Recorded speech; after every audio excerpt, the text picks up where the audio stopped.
আরে জিল্লু, বরবাদের থেকে রাক্ষস সিনেমা আসলো কিভাবে?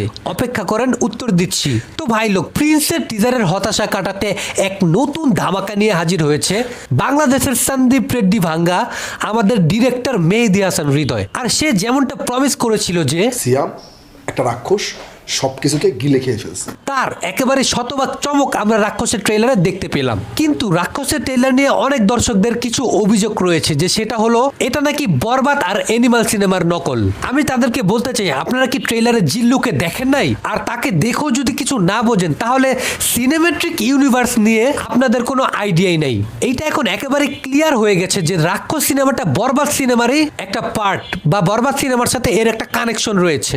আর এই জিনিসটা ডিরেক্টর মেহেদী হাসান হৃদয় তার ফেসবুক পোস্টের মাধ্যমে একেবারে কনফার্ম করে দিয়েছে, এবং তার এই ইউনিভার্সের নাম রাখা হয়েছে ভায়োলেন্স ইউনিভার্স। আর এই ইউনিভার্সের আরো অনেক সিনেমা আসবে। এখন ধরেন এনিমাল সিনেমার যে দ্বিতীয় পার্টটা রয়েছে, এনিমাল পার্ট, সেটা যদি দেখতে এনিমালের মতো না হয়ে পুষ্পা সিনেমার মতো হয়, তাহলে কি সেটা আপনার ভালো লাগবে? তাহলে ভাই বরবাদ সিনেমা ইউনিভার্সের সিনেমার রাক্ষস, সেটা তো দেখতে বরবাদ সিনেমার মতোই লাগবে।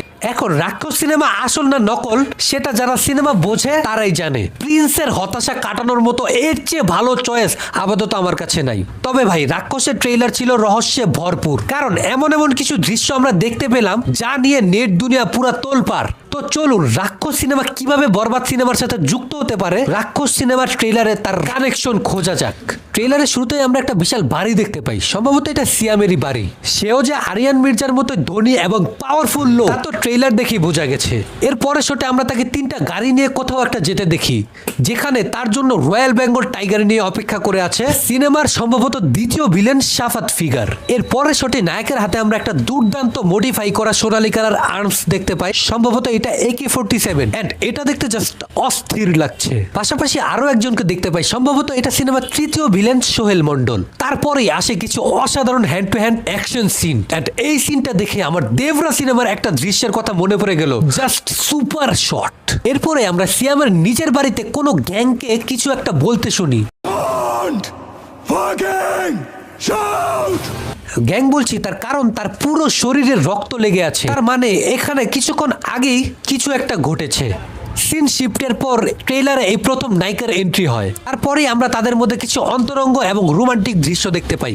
এইখান থেকে সিনটা এমন একটা জায়গায় শিফট করে, পাশাপাশি এমন একটা জিনিস আমি দেখতে পাইলাম যেটা আমি কখনোই আশা করি নাই। সেটা হলো আমাদের আলিরাজ স্যার, উনার মতো পুরাতন অ্যান্ড সিনিয়র একজন অ্যাক্টরকে কেউ এমন ভাবে দেখাবে বা প্রেজেন্ট করবে, আর সেও যে এইভাবে অভিনয় করবে, এটা আমি কল্পনাও করি নাই। বলতে পারেন পুরাই সারপ্রাইজ। তবে তাকে দেখে মনে হচ্ছে যে সিনেমায় এটাই তার শেষ দৃশ্য, সম্ভবত তাকে কেউ মেরে ফেলবে। আর ইনি মূলত সিনেমায় সিয়ামের বাবা, আর তার বাবার মৃত্যুর প্রতিশোধ নিয়েই সম্ভবত সে রক্ত দিয়ে গোসল করছে। এর মাধ্যমে সিয়াম কতটা ভয়ঙ্কর সম্ভবত ডিরেক্টর এই জিনিসটা বোঝানোর চেষ্টা করেছে।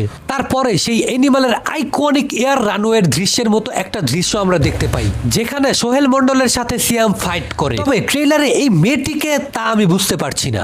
আমার কাছে মনে হয় এটা হতে পারে নায়িকার ছোট বোন, আর তার সাথে এমন কিছু একটা ঘটে যার ওই প্রতিশোধ নেওয়ার জন্য নায়িকা সিয়ামের জীবনে আসে। আর যদি এমনটা হয় তাহলে আমি চরম হতাশ হব, কারণ এইরকমই একটা গল্প কিন্তু আমরা বরবাদ সিনেমায় অলরেডি দেখেছি। এন্ড দেন ট্রেইলারের সব থেকে সারপ্রাইজ মোমেন্ট, সেটা হলো জিল্লু। তো জিল্লু এখানে কিভাবে আসলো? সম্ভবত আরিয়ান মির্জা তার বাবা মায়ের একমাত্র সন্তান হলেও তার বাবা আদিপ মির্জা কিন্তু তার বাবা মায়ের একমাত্র সন্তান নয়, সম্ভবত সিয়াম তার চাচাতো ভাই হতে পারে।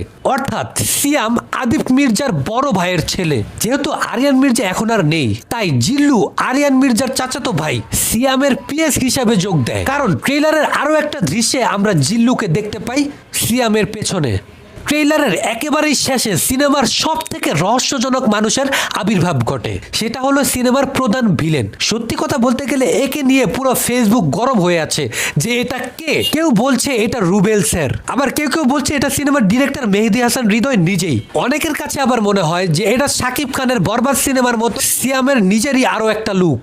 কিছু পাগলা দর্শকরা এমনও বলছে যে এটা শাকিব খান। আর যদি এমনটা হয় তাহলে পুরো সিনেমা হল জাস্ট কাঁপায় ফেলবে। হতেও পারে, কারণ বরবাদের শেষে আমরা শাকিব খানের ডেড বডি কিন্তু দেখতে পাইনি, পাশাপাশি মিশা সওদাগরকেও শেষ পর্যন্ত কিন্তু দেখানো হয়নি, তার ডেড বডিও দেখানো হয়নি। কিন্তু আমার কাছে মনে হয় যে এটা সিয়াম নিজেই, কারণ এই লোকের গলায় যে আমরা একটা জিনিস দেখতে পারছি সেই একই জিনিসটা কিন্তু আমরা রাক্ষসের অ্যানাউন্সমেন্ট টিজারে সিয়ামের গলায় দেখেছিলাম। যাই হোক, ট্রেলারের শেষ দৃশ্যের এই একটা জিনিস আমার ভালো লাগেনি, সেটা হলো এই লোকটার হাতে যে আমরা একটা শিকল দেখতে পাচ্ছি, সম্ভবত এইটা কোনো মেয়ের গলায় পরানো। এই জিনিসটা আমার একেবারেই ভালো লাগেনি। এটা নিয়ে প্রচুর কন্ট্রোভার্সিও হবে, আর হওয়াটাই স্বাভাবিক। সর্বশেষ আমরা তাকে ডাক্তারকে একটা প্রশ্ন করতে শুনি, যা শুনে বোঝা যায় যে নায়িকা প্রেগনেন্ট। পাশাপাশি তার গালে কিছু আঘাতের দৃশ্য দেখতে পাচ্ছি, সম্ভবত তাদের উপর বেশ কয়েকবার হামলা বা আক্রমণ হয়েছে। সবশেষে আমার একটা কথা, যে কপির চিন্তা বাদ দিলে একটা বাংলাদেশি সিনেমা হিসাবে এই সিনেমাটাও যে বরবাদ সিনেমার মতো একটা হিস্টোরি ক্রিয়েট করবে এটা আমি sure, because it's looking just premium. And প্রিন্সের সাথে রাক্ষসের এবার একটা হাড্ডাহাড্ডি লড়াই হবে ফর শিওর। শাকিব খানের একটা বিশাল ভক্তবৃন্দ রয়েছে, পাশাপাশি যুবকরাও কিন্তু এই ধরনের সিনেমাই দেখতে চায়। তো ভাই লোক, রাক্ষস ট্রেলার নিয়ে আমি যা যা বললাম এটি সম্পূর্ণ আমার ব্যক্তিগত থিওরি। আপনি যদি ট্রেলারটা ভালো করে দেখে থাকেন তাহলে আপনার কি মনে হয় রাক্ষস সিনেমায় জিল্লু আসলো কিভাবে, আর এই সিনেমার মেল ভিলেনটাই বা কে? অবশ্যই আপনার গুরুত্বপূর্ণ মতামত আমার কমেন্টে জানান। তো ভাই লোক, দেখা হচ্ছে পরবর্তী আরো একটি ভিডিওতে, ততক্ষণ দেখতে থাকুন সজীবের ডাইরেক্ট পয়েন্ট। আইতাছি।